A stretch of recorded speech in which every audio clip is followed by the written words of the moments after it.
Autumn is my favourite season of the year, and one of the reasons, just one, is because the quinces are ready. Now, this quince here is not quite perfectly ready, and you would know if it was perfect because of the perfume of the quince, and the down that is on the quince here would have come off and it would be a lot yellower.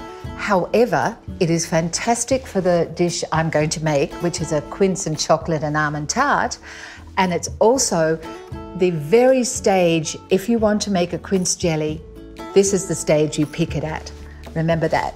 So we have the flour, very cold butter, little cubes of cold butter, and it must be cold. And we're simply going to pulse it in this machine. The reason we need only to pulse is that we want the butter to be like breadcrumbs, but quite big breadcrumbs before we put the sour cream in. That's as much as we do at this stage. I'd actually like to show you. We have bits of butter really visible there. Now, this is when we put the sour cream in. Now, whenever you're putting any sort of liquid, and it's not very liquid, is it? It's very thick. You tend to put in 3/4 of it first. I'm just pulsing it again. I want to bring it together, but not overwork it. Yes, I'll need to get some more, but this is how you tell. Just by pulling it together, I can see it coming together in my hand, but there's lots of crumb that it's not, there's not enough liquid to absorb. So just let me stop for a moment and get a little bit more cream. So I just need to alter it just that little bit because you have to go with the flow of what your flour is doing. Right. Now, it's going to come together well enough now. You need it just to be able to work together with your hands to bring it together as a rectangle. See, it's just coming together and squashing it down. The reason for making it into a rectangle makes easier work. Now, I'm going to put this into the fridge for 20 minutes covered. If it's any more than 20 minutes, it will be too hard to roll. So I cover it up and into the fridge for 20 minutes. Now, quinces are not easy to cut. You need a very good knife and a lot of muscle behind it. Now, the other thing is the core. It's not like an apple or a pear. The core has a very hard edge around it. So when it is easier to quarter it first and then tackle taking out the core. We tackle taking out the core, perhaps with a smaller knife I'll get. It's really important. I don't know if you can you see that? I'll just really emphasize that. If you don't take that out, let me tell you, it's as woody and hard as anything, and it won't be right. So that's totally free of core, and this is when I peel it, only at this stage. Now, the thing about a quince is it starts off this pale, creamy colour, sort of almost apricot-y, pale apricot colour. And as it cooks, it changes both in flavour and colour. There's this really interesting enzymatic action of the quince that becomes deeper and deeper ruby coloured the longer you cook it. Now, I've been known to cook quince 8 hours to get the colour I want, until I've tried it in my Miele oven on intensive bake. And by using the medium-sized gourmet baking dish, I find I can put it into a pre-warmed oven and cook it for 1 hour with a lid on and then an hour with the lid off to get the colour that is right for this. That's a lot easier than 8 hours. So I just wanted to show you. See, I've left that bit behind, got to go back in, but be careful because always work with a sharp knife, but be respectful of it. These quinces have already been cut, and I wanted to show you how quickly they oxidize.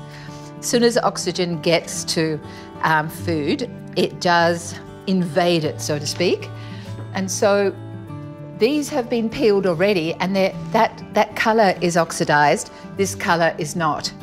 But because we're baking it for a long time, 2 hours, it doesn't really matter. I just wanted to show you the difference between an oxidized piece of fruit and not. Okay, out of the way. Now we can put it into this size. If you want to save oxidation, what you have to do is have lots of lemon juice and water. And I mean, I've really squeezed the lemon juice there, and that will keep it as non-oxidized as is possible. Okay, that was just a little tip. Okay, mess out of the way. I like doing that. Now, I just need these free of water. Let me see. Whoops. I'm going to put them to cook, not with water, but with verjuice and sugar. Now, in this pan, I don't even have to make the syrup before I put the quinces in, which is another step I would have had to do in a regular cooking of them if I didn't have this intensive bake. So here we have the sugar. Oops, don't want it on the outside. The verjuice and everything in together. Now 300 mils of water, just so they don't burn on the bottom. And lid on, straight into my preheated intensive bake.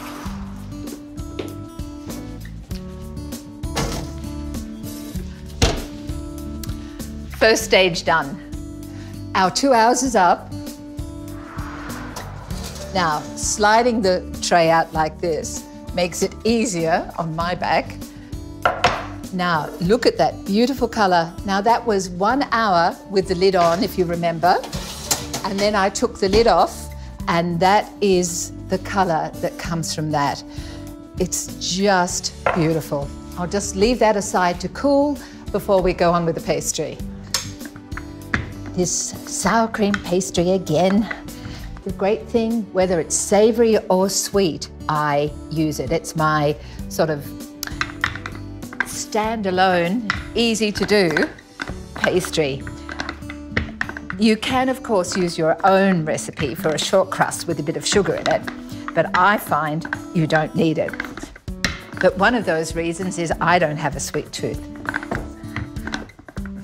So it's always a little bit easier when you've got a shallower sided pastry tin. So, and this is a, movable base, but I'll still spray it. Even though there's so much butter in this, if you forget, it won't be too bad. Oops. Now, this is interesting because it's really quite warm.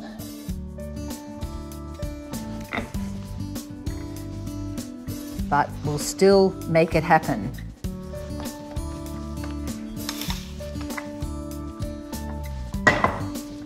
And I'll just, using my fingers this time, press it into the edge. Of course, a perfect pastry maker would make sure that every little bit of the rolled out pastry is exactly the same thickness. And I try. Now, I don't even need a knife because of this edge. I can just do that with my fingers I'm not cutting myself. And then I'll fold the pieces of pastry up. Now, this pastry I'm going to dock with a fork. If it is a pastry, if it's a tart with a lot of liquid, you don't need to dock it. But this, that's docking. So I'll just fold this carefully and put that back in the fridge to use later. Interestingly, with your leftover pastry, if you're making a pie, you wouldn't use your leftover for the top. You'd use it for a base though. A pie top, you need virgin pastry. This goes into the fridge now for another 10 or 20 minutes while I get the rest of the ingredients together. This almond tart is loosely based on a classic called a frangipani, but we have unsalted butter and sugar we're putting in first, and we need to cream it.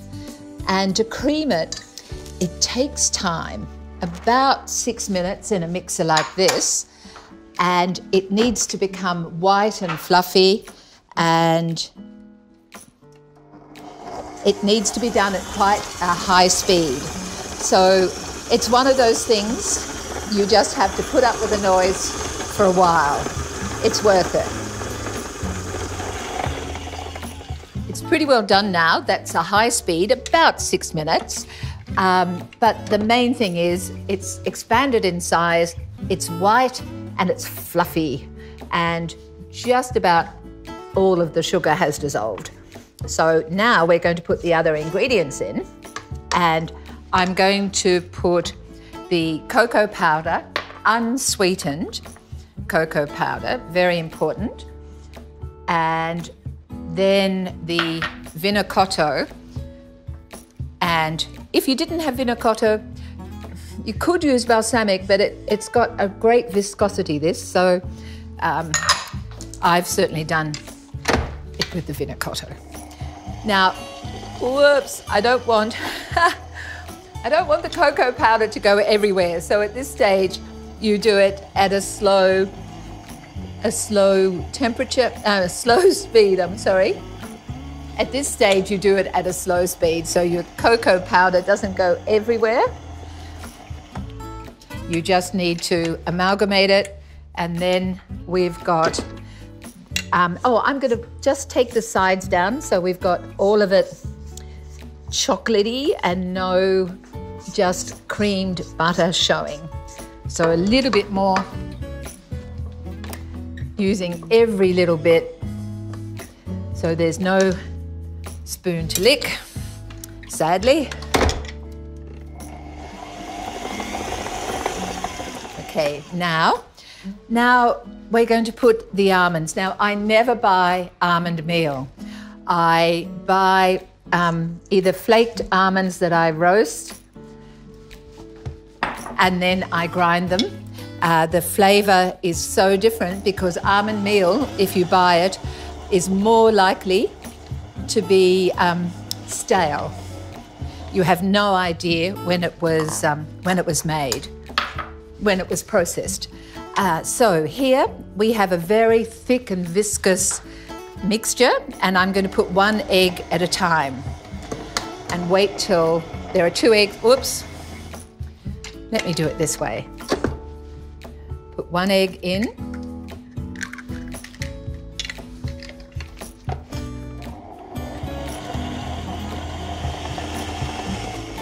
Once it's well incorporated, put the other egg in.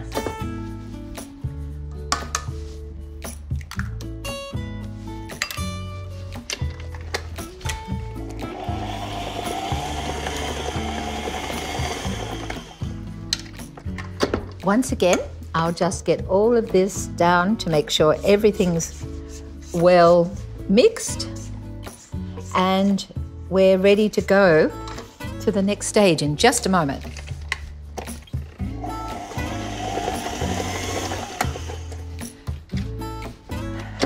That's it. So I'll get my pastry from the fridge, and we'll layer the almond mixture and then the quinces and finish it with almond mixture. So my tart base out of the fridge, I'm going to not leave too much of this behind because it's just too good and it's part of the recipe.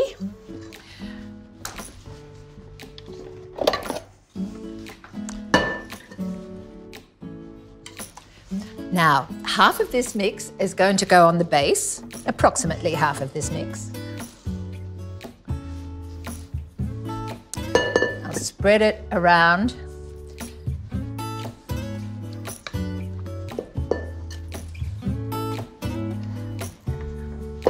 This is quiet work. I want it to go right to the sides. Then I'm going to put the pieces of quince on top, and then some more of the almond, chocolate and vino cotto mix on top of that. Once again, we're baking this without pre-bake process of the pastry. The blind baking that I really believe stops a lot of people making tarts. But now you can. Okay, the quince. It's quite nice if you're quite measured about this and put the quince in a circle around the outside. That means every piece that's cut once it's baked, everyone's going to get some quince. This is about as organised as I am in baking. And these quinces that are left over with that beautiful syrupy jelly will be fantastic for just having for breakfast. Although it is a bit of sugar. Okay. All right. Now,